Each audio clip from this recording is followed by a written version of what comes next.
ఎక్కువగా ఇష్టపడతామో, దేన్ని ఎక్కువగా ఆరాధిస్తామో, లేక మనస్సులో ఉంచుకుంటామో దాని వలె మారే అవకాశాలు ఎక్కువగా ఉన్నాయి. దేన్నైతే మనం ప్రేమిస్తామో, లేక దేన్నైతే మనం ఇష్టపడతామో, అది లేకపోతే మనం బ్రతకలేమో. అది మనకి ఆరాధనగా మారుతుంది. క్రైస్తవులు వారి జీవితంలో ఈ ఆరాధన అనేది చాలా ప్రాముఖ్యమైనటువంటి విషయం. అది చాలామందికి అర్థం చేసుకునే జ్ఞానము లేక నిర్లక్ష్యంగా వారు కొనసాగిస్తూ ఉన్నారు. దేనికి ప్రాధాన్యత ఇవ్వాలో దానికి ప్రాధాన్యత ఇవ్వలేక, దేనికి ప్రాముఖ్యత ఇవ్వాలో దానికి ప్రాముఖ్యత ఇవ్వక, గజిబిజి గందరగోళ పరిస్థితుల్లో కొట్టుకోపోతున్నట్టు పరిస్థితులు మనం చూస్తూ ఉన్నాం. ఆయన ఎప్పుడు కూడా ఒక మాట చెప్పాడు అంటే, చెప్పినవాడు ఎవడు అది గుర్తించాలి. చెప్పింది దేవుడు, మనిషి కాదు. మాట్లాడింది దేవుడు, మానవుడు కాదు. మాట్లాడించింది దేవుడు, మాట్లాడినవాడు ఒక సాధనం మాత్రమే. కానీ ఆ సాధనమును వాడుకున్నవాడు ఒకడున్నాడు.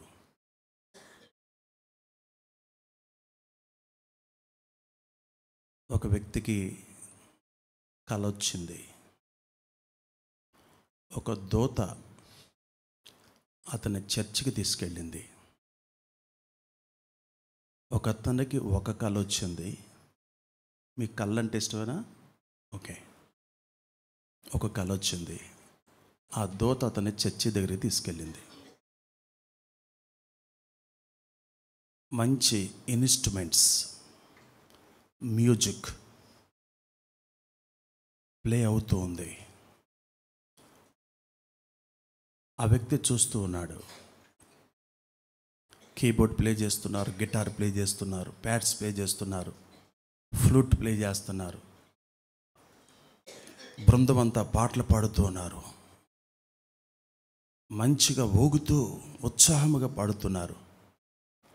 కానీ అతనికి ఏమి వినిపించట్లా. వచ్చిన వ్యక్తికి ఏమి వినిపించట్లా. పాటలు అయిపోయినాయి. పాస్టర్ గారు నిలబడ్డాడు. పాస్టర్ గారు వాక్యం చదివించాడు. ఆయన కూడా పెద్ద స్వరముతో దేవుని వాక్యాన్ని బోధించడం ప్రారంభించాడు. అది కూడా అతనికి ఏమీ వినపడలేదు. వాయిద్యాలు వినపడలేదు, పాటలు కూడా వినపడలేదు, పాస్టర్ గారి ప్రసంగం కూడా వినపడలేదు. అప్పుడు దూత వైపు చూసి అన్నాడు, ఏంటి అంటే అన్నాడు, పరలోకంలో కూడా ఇలాగే ఉంది అన్నాడు. మీకు అర్థమైందా? పరలోకంలో కూడా ఇదే కనపడుతుంది అన్నాడు. మీకు అర్థమైందో అర్థం అవ్వలేదు. వాళ్ళు పాడుతున్నారు, వాయిద్యాలు వాంచుతున్నారు, ఉత్సాహముగా ఉన్నారు. కానీ వారి హృదయాలు, ఆలోచనలు సరిగ్గా లేవు. అందుకు వీళ్ళు ఏం చేసినా అక్కడికి వెళ్ళటం లేదు. ఇప్పుడు అర్థమైందా మీకు? ఇప్పుడు అర్థమైందండి?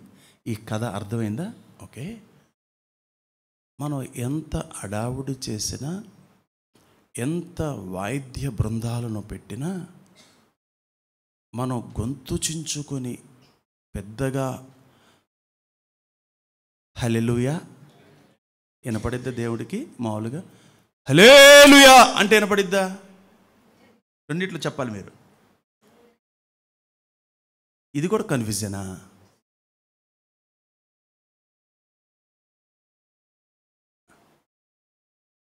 ఆయన చెవులు మందం కాలేదు. దేవుడికి చెవుడు రాదు. నువ్వు నిదానంగా చెప్పినా వినిపిస్తుంది, గట్టిగా చెప్పినా వినిపిస్తుంది. కానీ హృదయములో ఆలోచనలు ఉన్నాయే, మనస్సులో ఆలోచనలు ఉన్నాయే, అవి నాకు చాలా దూరంగా ఉన్నాయి. హృదయాలు చెడిపోయినాయి, సరిగ్గా లేవు. కాబట్టి వీళ్ళు ఇక్కడి వరకే సంతోషపడుతున్నారు, అది నా సన్నిధికి చేరట్లేదు అని అర్థాన్ని ఆ కథ తెలియచేస్తుంది. ఇశ్రాయేలు ప్రజలు మందసాన్ని తీసుకుని వచ్చి ఉంచినప్పుడు దావీదు గారు వాళ్ళకి పలహారం పెట్టాడు.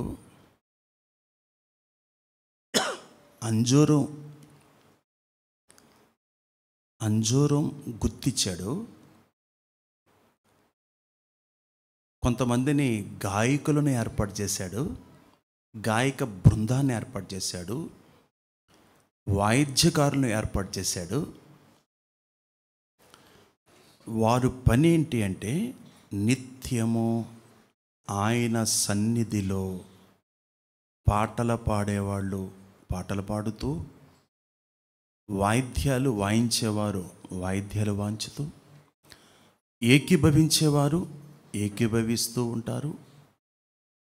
ఆమేన్ అనేవాళ్ళు ఆమేన్ అంటారు. అది ఇశ్రాయేలుల యొక్క ఆరాధనా క్రమము మనకి మాదిరి అయిపోవాలి.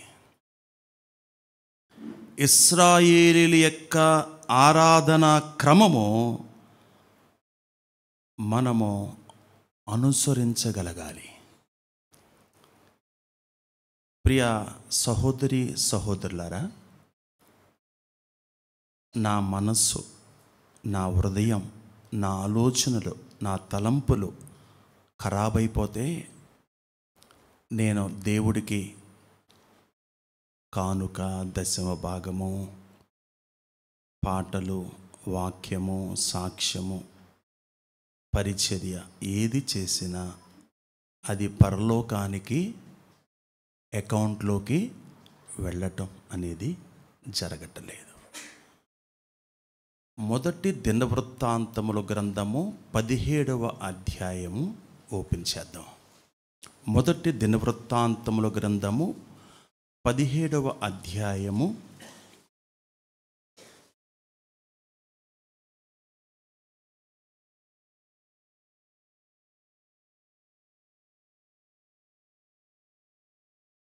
16వ అధ్యాయము మొదటి వచనం నుండి మైకులో చదువుతున్నట్లుగా, అంటే రాస్తున్నట్లుగా చదువుతూ ఉండండి. మీరందరూ నా ఇంక చూడండి, మీరందరూ 2 టీవీలు ఇంక చూడండి, మధ్యలో వాళ్ళు నా ఇంక చూడండి. అలా కోపంగా చూడొద్దండి. చెప్పాను కదా, నా 2 కళ్ళు మీ ఇంక చూస్తున్నాయి, 200 కళ్ళు నా ఇంక చూస్తున్నాయి. ఇందుట్లో సగం మంది ప్రేమతో చూస్తున్నారు, కొంతమంది కోపంతో చూస్తున్నారు, కొంతమంది ఆధ్యాత్మిక కళ్ళుతో చూస్తున్నారు, కొంతమంది జాలితో చూస్తున్నారు. ఏది మీ కళ్ళు ఎలా చూసినా ప్రభు కన్ను నా మీద ఉండునుగాక. ఆమేన్. చదవండి. ఈ ప్రకారము వారు దేవుని మందసనమును తీసుకొని వచ్చి దావీదు దాని కొరకు వేయించి ఉన్న గుడారము నడుమున దాన్ని ఉంచి దేవుని సన్నిధిని దహన బలులను సమాధాన బలులను అర్పించిరి.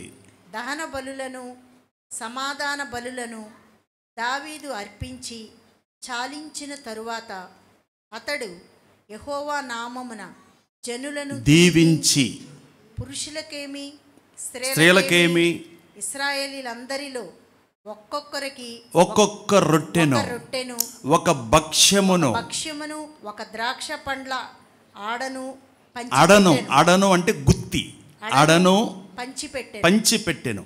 మరియు అతడు యెహోవా మందసము ఎదుట సేవ చేయుచు ఇశ్రాయేలీలు దేవుడైన యెహోవాను ప్రసిద్ధి చేయుటకును వందించుటకును ఆయనకు స్తోత్రములు చెల్లించుటకును లేవీలలో కొందరిని నియమించెను. వారిలో ఆసాపు అధిపతి, జకర్యా అతని తరువాతి వాడు, యెహీయేలు, షెమీరామోతు, యెహీయేలు, మత్తిత్యా, ఎలియాబు, జనాయా, ఒబెదెదోము. యెహీయేలు అనువారు స్వర మండలములను సితారాలను వాయించుటకై నియమించబడిరి. ఆసాపు తాళములను వాయించువాడు. బెనాయా, యహయాజీయేలు అను యాజకులు ఎప్పుడును యెహోవా నిబంధన మందసము ఎదుట బోరలు ఊదువారు. ఎక్కడి వరకు అర్థమైంది కదండి. ఇప్పుడు 7వ వచనం. ఆ దినమందు యెహోవాను స్తుతి చేయు విచారణను ఏర్పరిచి దావీదు ఆసాపు చేతికిని వాని బంధువుల చేతికిని దానిని అప్పగించెను. ఆ స్తుతి విధమేమనగా యెహోవాకు కృతజ్ఞతాస్తుతులు చెల్లించుడి, ఆయన నామమును ప్రకటన చేయుడి, ఆయన కార్యములను జనములలో తెలియచేయుడి, ఆయనను గూర్చి పాడుడి, ఆయనను కీర్తించుడి, ఆయన అద్భుత క్రియలన్నిటి గూర్చి సంభాషణ చేయుడి. హల్లెలూయా. దేవుణ్ణి స్తుతించుడి,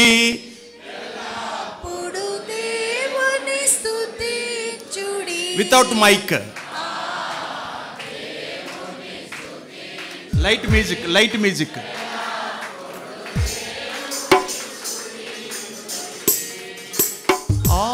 ఆయన పరిశుద్ధ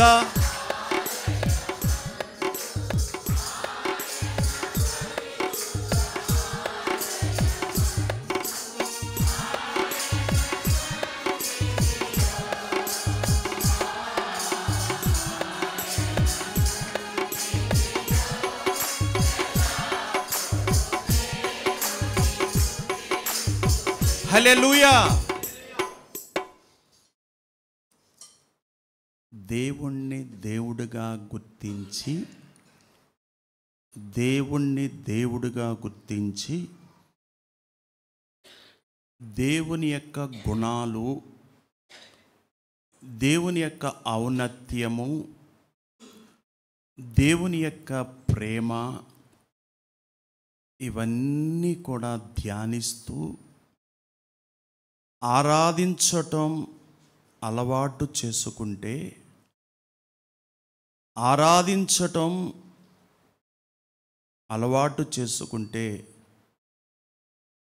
దానిలో నువ్వు ఆనందించగలవు. అలా చెయ్యలేని వారికి ఆరాధన లేక ఆదివారం బోరుగా ఉంటుంది, బోరు కొట్టుతుంది, సమయం ఎక్కువైపోయింది అనిపిస్తుంది, టైము చూడాలనిపిస్తుంది, దిక్కులు చూడాలనిపిస్తుంది. కానీ ఇశ్రాయేలు ప్రజలకు దేవుడు నియమించినటువంటి ఆ క్రమములో స్తుతించారు, ప్రజలలో స్తుతించారు, ఆయన కార్యాల గురించి సంభాషించుకున్నారు. దేవునికి స్తోత్రం. ఆయన కార్యములను సంభాషణ చేయుడి, ఆయన అద్భుత క్రియలను గురించి మాట్లాడుకున్నారు.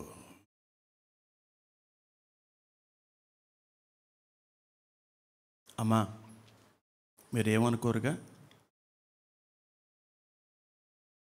అమ్మా మీరేమనుకోరుగా? అమ్మా మీరేమనుకోరుగా? చూసారా, నోరు తెరుస్తున్నారేమో. ఇంట్లో నోరు తెరుస్తారా? గయ్యాళ్ళలాగా తెరుస్తారా? కొంతమంది పోట్లాడుతున్నారా మీ మీద. అబ్బో ఇక్కడ పరిశుద్ధులండి, ఏమండి మీ భార్యలు ఎక్కడ ఉంటే వీళ్ళు పరిశుద్ధులు. అమ్మా ఏమనుకోరుగా? చూసారా, ఏంటండి ఇదంతా? నటించకండి, మీరు మాట్లాడండి. ఏమనుకోరంటే ఒక మాట చెప్తాను. మా బెదర్స్ గురించి మీకు సరిగ్గా అర్థం కావట్లా. ఆ వాక్యము చదివించాను, ఆ వాక్యము ద్వారానే ప్రారంభించాం బ్రదర్స్ మీటింగ్. ఏంటా వాక్యం? పురుషులు సంశయములను కోపమును మాని చేతులెత్తి ఏం చేయమన్నాడు తిమోతి? ఏం చేయమన్నాడు తిమోతి? ప్రార్థన చేయమన్నాడు. అమ్మా, ఒకవేళ ఇక్కడ మీ భర్త ఆరాధనకు వచ్చుంటే ఆయన్ను తక్కువగా చిన్నచూపు చూడకండి. ఒకవేళ నీ భర్త బెదర్స్ మీటింగ్కి వస్తూ ఉంటే నీ భర్త ప్రార్థన నీకు తెలియదు, నీ భర్త ఏడుపు కన్నీరు మీకు తెలియదు. అమ్మా, ఏమనుకోవద్దనే అన్నా తర్వాత కూడా మీరు ఏమన్నా మనసులో అనుకున్నా అది పాపమే అయిపోతుంది. మీలో భారం తగ్గింది, మీరు వేరే ఆటలో బిజీ అయిపోతున్నారు, మీరు తప్పు చేస్తున్నారు. గుర్తుపెట్టుకోండి. ఆ బెదర్స్ ప్రార్థన చేస్తుంటే గురువారం దిమ్మ తిరుగుతుంది నాకు. ఆ ఆదివారం ఈ బెదర్స్ ప్రార్థన చేస్తుంటే వాళ్ళ బాధలు వ్యక్తపరుస్తుంటే వాళ్ళు ఆ ప్రార్థన వైఖరి చూస్తుంటే మనం అనుకుంటున్నాం వాళ్ళు శనివారం రావట్లేదు అనుకుంటున్నాం. మనం ఎందుకు రావట్లా? మీరు రాగలిగి రావట్లేదు, వాళ్ళకి అవకాశం లేక రావట్లేదు. వాళ్ళు చేస్తున్న ప్రార్థన, వాళ్ళు నోరు తెరిచి పాడుతుంటే స్త్రీల కంటే పురుషులకి ఎక్కువ మార్కులు పడ్డాయి సీనియర్ మోస్ట్ పాస్టర్ అమ్మ లిడియమ్మ గారి దగ్గర మార్కులు పడ్డాయి. డియర్ బ్రదర్స్, ఈ గుంపులో మీరున్నారా అని నేను అడుగుతున్నాను. డియర్ బ్రదర్స్, ఈ గుంపులో మీరు జాయిన్ కాగలరా?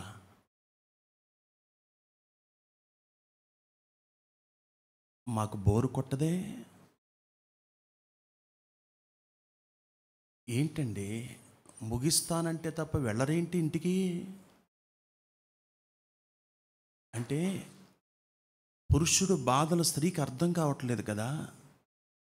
పురుషుడు పైకి బాగానే నవ్వుతున్నాడు కదా.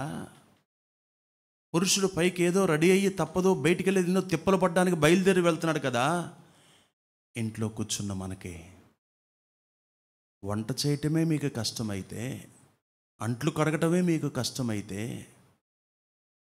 ఒక భర్తగా ఎన్ని బరువులు మోస్తున్నాడు. వీళ్ళు చేస్తున్న ఆరాధన కానీ పాటలు కానీ, నేను అందరి గురించి చెప్పట్లేదు, అందుకే నేను చెప్పాను, చిన్న గుంపు ఉజ్జీవాన్ని తీసుకొస్తుంది. చిన్న గుంపు దేవుడు కార్యాలు వారితో దేవుడు ప్రారంభిస్తూ ఉన్నాడు. గుర్తుపెట్టుకోండి. బైబిల్లో ఎక్కువ స్త్రీల గురించి కూడా చెప్పబడింది.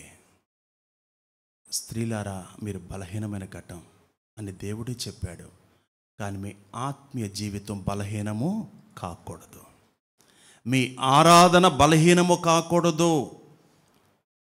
దేవుని కంటే దేన్ని కూడా మీ హృదయంలో ఎక్కువగా ఉంచుకోవడానికి వీలు లేదు.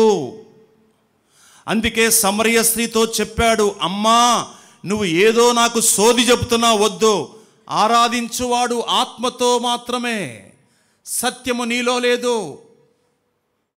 నీకు 5 పెనిమిట్లు ఉన్నారని చెప్పావు, ఇప్పుడున్నవాడు నీవాడు కాడు. నీవాడు కాడంటే అషూరు దేశానికి, షోమ్రోను పట్టణానికి మీరు బానిసలుగా వెళ్ళిపోయినప్పుడు అక్కడ ఉన్నటువంటి గ్రామ దేవతలను పెట్టుకొని మీరు ఆరాధించారు.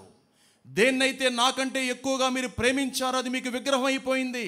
ఇప్పుడు ఉన్నవాడు యెహోవా దేవుడిని నువ్వు ఆయన్ని సొంత దేవుడుగా నువ్వు ఇంకా చేసుకోలేదు. అంటే నీలో సత్యము లేదమ్మా, అంటే నువ్వు మారు మనసు పొందలేదమ్మా. అందుకే మా మా మా మందిరం మక్కాబీలు పడేశారయ్యా, మేము ఎక్కడికి వెళ్ళి ఆరాధించాలి? యెరూషలేముకి వెళితే అక్కడ యూదులు మమ్మల్ని రానీరేమో, మేమేమో సమరయులు, మక్కాబీలు మా దేవాలయాన్ని కూలగొట్టేశారు, ఏంటి మా పరిస్థితి అంటే, అమ్మా ఈ పిచ్చి పిచ్చి ఆలోచనలు అనవసరం, ఎక్కడైనా నువ్వు ఆరాధించండి, యథార్థముగా ఆరాధించువారే నాకు కావాలి. హల్లెలూయా. యథార్థముగా పాటలు పాడేవారు, యథార్థముగా స్తుతి చేసేవారు, యథార్థముగా అర్పణలు అర్పించేవారు, యథార్థముగా పరిచర్య చేసేవారు ఆత్మతో సత్యముతో ఆరాధిస్తారమ్మా. ఎక్కడైనా నువ్వు ఆరాధించు, అక్కడ నేను మీతో ఉంటానమ్మా అన్నాడు. యోహాను సువార్త 4:24 అన్నాడు. ఇశ్రాయేల్ ప్రజలకు దేవుడిచ్చేటువంటి ఈ విషయాలు మనం చదువుతుంటే 10వ వచనం చూడండి. మొదటి దినవృత్తాంతాల గ్రంథం 16:17 మనం గమనించినట్లయితే 10వ వచనం, ఆయన పరిశుద్ధ నామమును బట్టి అతిశయించుడి, యెహోవాను వెదకువారు హృదయమందు సంతోషించుదురుగాక. మేన్. ఎక్కడ సంతోషం? హృదయములో సంతోషం, అంతరంగములో సంతోషం, హృదయములో సంతోషం. అంటే డబ్బు సంతోషాన్ని ఇవ్వలేకపోతుంది, ఆస్తులు సంతోషాన్ని ఇవ్వలేకపోతున్నాయి, అన్నీ ఉన్నాయి కానీ సంతోషం లేదు. కానీ ఏమి సంతోషం ఇవ్వబోతుంది? 10వ వచనం, ఆయన పరిశుద్ధ నామమును బట్టి అతిశయించ, ఆస్తులను బట్టి అతిశయించటం, అందాన్ని బట్టి అతిశయించటం, ఉద్యోగాన్ని బట్టి, లోకాన్ని బట్టి, పిల్లలను బట్టి అతిశయించటం వలన రాదు. ఇంపాసిబుల్ రాదు. కానీ దేని వలన వస్తుందంటే, యెహోవాను వెదుకువారు హృదయమందు సంతోషించుదురు. అందరి మాట చెప్పండి. ఆయన పరిశుద్ధ నామమును బట్టి అతిశయించుడి, యెహోవాను వెదుకువారు హృదయమందు సంతోషించుదురుగాక. యథార్థముగా మనం మాట్లాడండి. ఇక్కడ కావాలి కదా మన సంతోషం. ఇక్కడ మనకు సంతోషం లేకుండా ముద్ద దిగిద్దా బిర్యానీ ముందు పెట్టినా దిగదు. తినబుద్ధి కాదు. ఒక 43 సంవత్సరాలు వ్యక్తి నిన్న గురువారం ఉదయం ఒక ప్రాంతకాల ప్రార్థనకు వెళితే అక్కడికి నేను వచ్చానని అక్కడున్న పాస్టర్ గారు అతన్ని పిలిపించాడు. ఆఖరిలో ఒక విశ్వాసి. మా ప్రార్థన 7:30 క్లోజ్ అవుతుంది. టిఫిన్ చేసిన తర్వాత అతను 8 గంటలకు వచ్చి కూర్చున్నాడు. ఏంటంటే అతడు సోనీలాల్ దగ్గరికి పంపించాము, మణిపాల్ హాస్పిటల్కి వెళ్ళాడు, విజయవాడలో ఈఎన్టీ డాక్టర్ దగ్గరకు మన్నె వెంకటరత్నం దగ్గరికి వెళ్ళాడు. ఎలా ఉంటాడు అంటే కరెక్ట్గా సన్నగా ఉంటాడు. వయసు 43 సంవత్సరాలు. టాపీ మేస్త్రి, పనులు చేపిస్తాడు. అతని సమస్య ఏంటి? డాక్టర్లను రౌండ్ వేసిన తర్వాత ఈ పాస్టర్ గారికి నేను గుర్తొచ్చానంట. ఆ పాస్టర్ గారు అన్నాడు, నువ్వు పలానా అడ్రస్కి రా, అక్కడికి సత్యం గారు వస్తున్నారు, నీతో మాట్లాడతారన్నారంట. ఏంటి సమస్య అంటే, ఏంటి నాన్న నీ సమస్య అంటే అతను చెప్తున్నాడు, ఏమీ లేదు సార్, అప్పులు ఏమీ లేవు, నేను మేస్త్రిని, పనులు చేపిస్తున్నాను, కానీ రాత్రిపూట నిద్ర రావట్లా. ఎందుకు రావట్లేదంటే కళ్ళు మూసుకోగానే ఏంటంటో గుర్తొచ్చేస్తున్నాయి సార్ అంటున్నాడు. ఇంతకు నా దగ్గరికి ఎందుకు తీసుకొచ్చారు? సోనీలాల్ కంటే 500 ఫీజు కట్టారు, మన్నే వెంకటరత్నంకి 500 ఫీజు కట్టారు. నా దగ్గరికి ఎందుకు తీసుకొచ్చారంటే వీటిల్లో నేను సీనియర్ అని ఈ పాస్టర్ గుర్తించాడంట. అంతే కౌన్సిలింగ్. ఇంకేంటన్నా అంటే ఈ చెవులో సార్ పెద్ద సౌండ్లు వచ్చేస్తున్నాయి, చెవులో ఈ వెనకాల పెయిన్ వచ్చేస్తుంది. ఓకే, నేను అడుగుతున్నాను బ్రదర్, తిన్నగా కూర్చో అన్నాను, స్ట్రైట్గా కూర్చో అన్నా, నా వైపు చూడు అన్నాను, నా కళ్ళలో కలిపెట్టి చూడు అన్నాను. చూస్తున్నాడు. ఒంటరిగా ఉండాలని నీకు అనిపించట్లేదు కదా అన్నాను. అవును సార్ అన్నాడు. ఎవరినన్నా తోడు తీసుకెళ్తే బాగుండని నీకు అనిపిస్తుందా అంటే అవును సార్ తోడు తీసుకెళ్తున్నాను అన్నాడు. గదిలో ఒక్కడగా ఉండటానికి నీకు భయం వేస్తుంది కదా అంటే అవును సార్ ఒక్కడనే ఉండాలని భయం వేస్తుంది అన్నాడు. ఓకే, నీకు లిఫ్ట్ ఎక్కి డోర్ క్లోజ్డ్ లిఫ్ట్ ఉంటుంది కదా, అది ఎక్కాలని నీకు భయం వేస్తుంది కదా అంటే అవును సార్ అన్నాడు.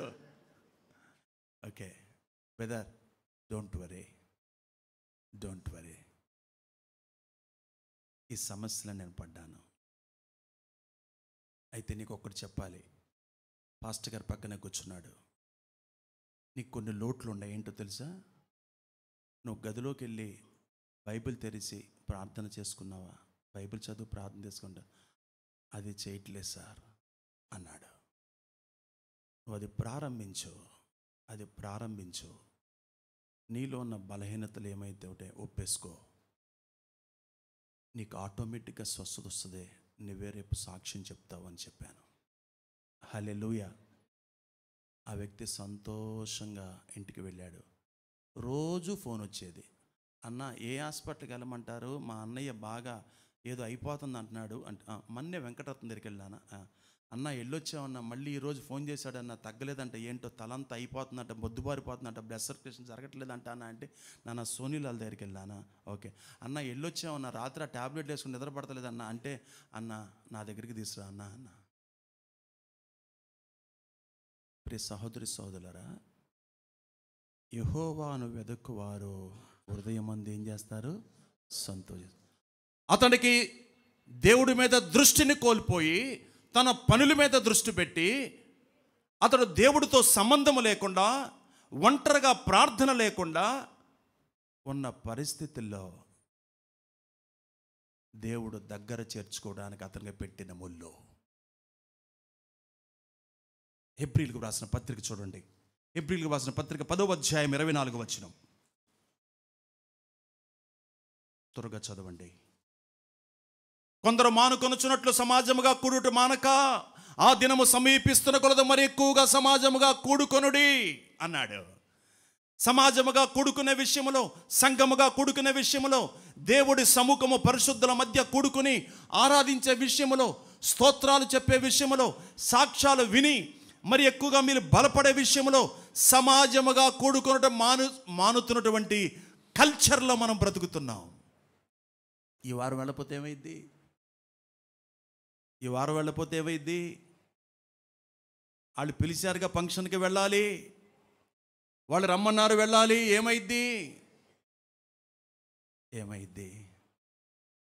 పాస్టర్ గారు ఏమంటాడు? కానీ దేవుణ్ణి మీరు సంతోషపెట్టగలరా? దేవుడికి మీరు జవాబు చెప్పగలరా? జవాబుదారిగా ఉండగలరా? మానుకొనుచున్నట్లు సమాజముగా కూడుట మానొద్దు. ఎందుకు మానొద్దు అంటే, ఆ దినము సమీపిస్తున్న కొలది, దుర్దినాలు, భయంకరమైన నెమ్మది లేని దినాలు. అందుకే చెప్పాడు, యెహోవా యందు ఎలా ఆనందించగలడో అబక్కు గ్రంథం మనం గమనించినట్లయితే, అబక్కు ఏం చేశాడో తెలుసా? అబక్కు దుఃఖములో ఉన్నాడు, వేదనలో ఉన్నాడు, భయంకరమైన వేదన, భయంకరమైన బాధలో అతడు ఎలా ఆరాధిస్తున్నాడో చూసి మనం ముగించుకుందాం అంటారా? రండి అబక్కులోకి వెళదాం. రండి 3వ అధ్యాయం చూడండి. మీరే చదవండి, ఎక్కడ ఉంటుందో చూడండి. ఆఖరిలో 17వ వచనం. అంజూరపు చెట్లు పూయికుండినను, ద్రాక్ష చెట్లు ఫలింపకపోయినను, ఒలీవ చెట్లు కాపులేక ఉండినను, చేనులోని పైరు పంటకు రాకపోయినను, గొర్రెలు దొడ్డిలో లేకపోయినను, శాలలో పశువులు లేకపోయినను, నేను యెహోవా యందు ఆనందించెదను, నా రక్షణకర్త అయిన నా దేవుని యందు నేను సంతోషించెదను. ఏంటిది ఇప్పుడు? ఈరోజు ఏంటండి? ఈరోజు ఏ వారం చెప్పండి? అందరు చెప్పట్లా. కనీసం మటన్ కాకపోయినా చికెన్ తెచ్చుకోవాలి లేదా? కనీసం అని ఎందుకన్నా మటన్ అంటే కొద్దిగా మా శేఖర్ బాబు నేర్పాడు. అన్న డబ్బులుంటే మటన్, డబ్బులు లేకపోతే చికెన్ అన్నాడు. ఆదివారం అంటే కాస్త స్మెల్ అన్నా రావాలా? ఏమండి, పరిస్థితులు ఎలా మారిపోతే మనకు అర్థం కాదు. గుర్తుపెట్టుకోండి. కారం వేసుకొని మంచూరియన్ వేసుకొని ఎప్పుడైనా మీరు తిన్నారా? కారం వేసుకొని దానిలో మంచూరియన్ వేసుకొని ఎప్పుడైనా మీరు రుచి చూసారా? చికెన్ కూర, మటన్ కూర కూడా పనికిరాదు, అంత బాగుంటుంది. వాళ్ళు పూరు గురుసులో ఉండి ఆరాధిస్తూ ప్రభునందు ఆనందిస్తున్నారు, పైన పట్టా కప్పుకొని. మనకు అన్నీ ఉన్నా ఆరాధించలేకపోతున్నాం. ఎంతమంది పేదవారు. ఏమన్నాడు? ద్రాక్ష పొయ్యికిపోయినా చదవండి 1 by 1. బైబిల్లో చూడండి, టీవీ ఇంకా చూడండి, చదవండి, అందరు చదవండి, మొదటి నుంచి చదవండి.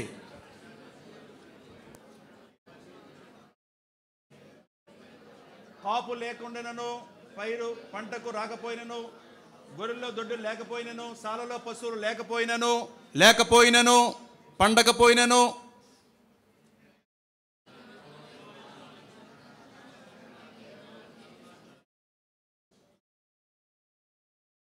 యెహోవా యందు ఆనందించకపోతే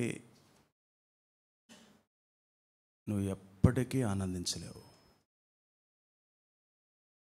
గుర్తుంచుకోవాల్సిన విషయం ఏంటంటే, క్రమశిక్షణ, ఆచారం, మొక్కుబడులు.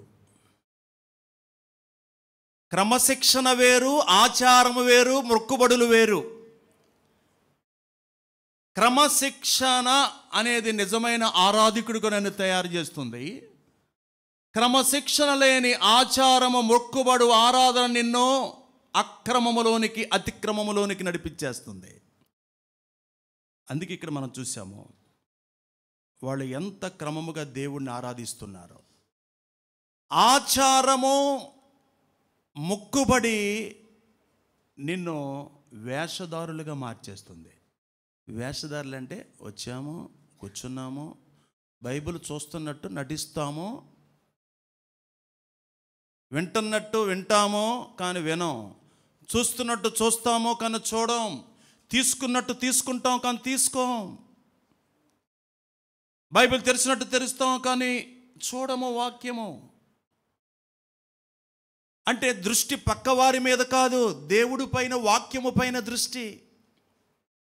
ఒక క్రమము ఉండాలి, సమాజముగా కూడుకోవాలి, వ్యక్తిగత ఆరాధన ఉండాలి, వ్యక్తిగతంగా దేవుడితో సమయము గడిపితే తప్ప నువ్వు ఇక్కడికి వచ్చి నువ్వు అందరితో కలిసి ఆరాధించలేవు.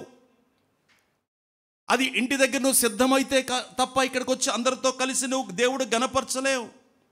ఇది ఎరగని వారికి బోరు కొడుతుంది, ఎరిగిన వారికి సంతోషం, యెహోవా యందు సంతోషం.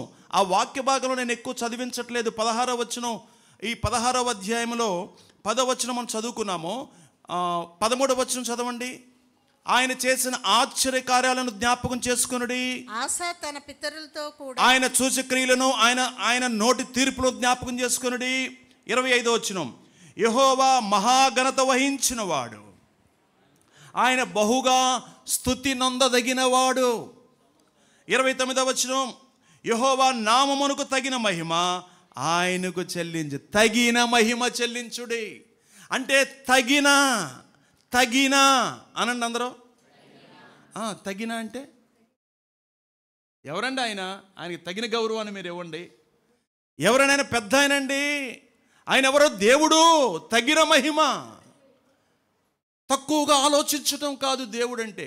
దేవుడు పరిచర్యను తక్కువగా చూడటం కాదు, దేవుడు సన్నిధిని తక్కువగా చూడటం కాదు. తగిన మహిమ, తగిన కృతజ్ఞత, తగిన సమయం, తగిన అర్పణ ఆయనకు అర్పించుడి. నైవేద్యములు చేత పట్టుకొని సన్నిధిని చేరుడి. పరిశుద్ధ అలంకారం, ఇది క్రమం. పరిశుద్ధ అలంకారం, ఆభరణాలు ధరించుకోండి. సాగిలపడుడి అంటే ఆభరణాలంటే బంగారము, ముక్కు పుడక, చెవులకి జోళ్ళు, లేక తలకి క్లిప్పు కాదు, హెయిర్ స్టైల్ కాదు. పరిశుద్ధ అలంకరణ, ఒక తేజస్ సంబంధమైన మనస్సు, ఆహ్లాదకరమైన మనస్సు, వందనాలు చేసే మొహకము. అంటే ఇది అలంకరణ. పరిచర్య చేసే నడక, జాలి చూపు, ఆరాధన మనస్సు, తగ్గించుకునే మనస్సు, ఇది అలంకరణ. ఇది అలంకరణ. ఈ బయటకు కనిపించే అలంకరణను అంగీకరించి యాక్సెప్ట్ చేసే దేవుడు కాదు ఈ పరిశుద్ధుడు. ఇదిగో ఇశ్రాయేలు, మీరు ఈ విధంగా చేయాలి. నిత్యము స్తుతి జరగాల్సిందే, నిత్యము బోరలు ఓదాల్సిందే. ఆయన మహోన్నతుడు.